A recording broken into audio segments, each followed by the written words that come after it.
Ng'ebulambala tutuke ku bikujjuko eby'okumalako omwaka guno. Abejjera UPDF ekibinja ekisooka bafulumizza ebinaagobererwa abadigize n'abo bagenda okwetaba mu kusaba okw'okumalako omwaka mu bitundu eby'enjawulo kw'ossa n'abo bagenda okukuba ebiriroliro ba fireworks. Technical intelligence okulaba nga tuyingira omwaka ate tugingiramu nga tulubalamu naye namwe tubasaba mutukwatireko kubanga ffe tuyinza kubeera mu buli every LC1 mu ggwanga tekisoboka. Kakatiro omwogezi w'ekibinja kino Major Charles Kabona alambudde ebifo eby'enjawulo mu bitundu eby'e Wakiso ng'asoose kwagaliza bannayuganda omwaka omujja ogw'essanyu n'abakuutira okwekuuma ng'ategeeza nti bannayuganda bakolaganye bulungi n'ab'ebyokwerinda mu biseera ebya Ssekukkulu era nga tebaafunye buzibu bwonna. Kulaba nga tubakuuma n'ebintu byammwe ng'obutuze nga tubakuuma naye tubalabula abantu abakyamu nabo babeerayo nga bapulaninga okutuusa obulabe ku bantu baffe naye nga batajetinga ebifu ebibeeramu abantu bangi. Asinzidde wano n'alambulula ku nteekateeka ebyokwerinda n'agobererwa nga tumalako omwaka n'asaba bannyini bifo omugenda okuŋŋaanira abantu okukolagana obulungi n'ab'ebyokwerinda ng'ategeeza nti teri agenda kukkirizibwa kuba biriroliro nga tafunye lukusa kuva ku poliisi kubanga abatujju bandikose omukisa guno okuba Uganda ewaluma. Tugenda mu olunaku luno olusembayo olw'okuyingira omwaka omujja tubeera n'ebikujjuko bingi. Aba fireworks mbasaba nga tunakuba fireworks poliisi esooke ekukkirize kubanga n'omuntu omukyamu ayinza kuyingira mu ng'agenda kuba fireworks ate n'akuba bomu kikulu nnyo. Aba fireworks poliisi yebakiriyaringa nebakkiriza okubeera nimukuba fireworks mu bifo byammwe ebyokusanyukirwamu.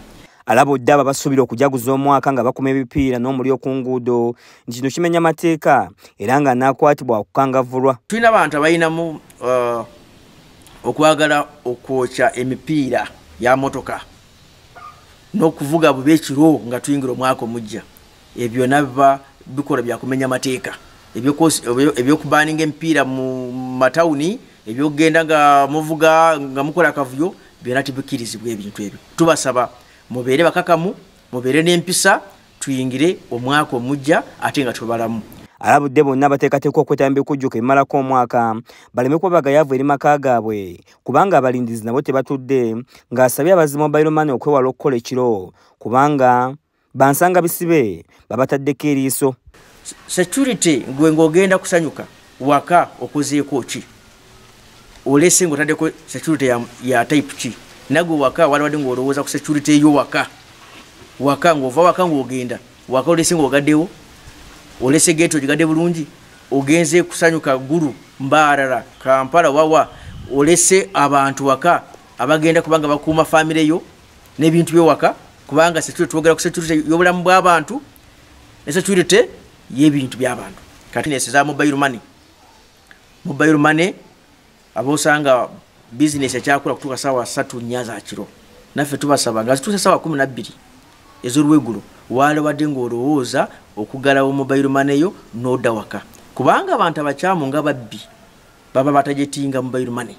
Amaliriza asaba bannayuganda okuba obulindaala ku batujju nga balopa ebyo byonna ebyekuusa ku byokwerinda. Tukolera wamu ng'obutuze nga tukolera wamu ffe nga UPDF tujja kugenda mu maaso okulaba nga tunyweza ebyokwerinda nga tukolera wamu ne Uganda Police n'ebitongole ebirala ebikuumaddembe naye ng'obumbagambye ng'omuntu wa bulijjo oyina ettafaali ddene ery'okukwatirako okusingira ddala mu kutuwa information ate n'ogituwa mu budde. Ffe patrol zaffe zijja kubeera wona tujja kuyimbula abawanvu n'abampi.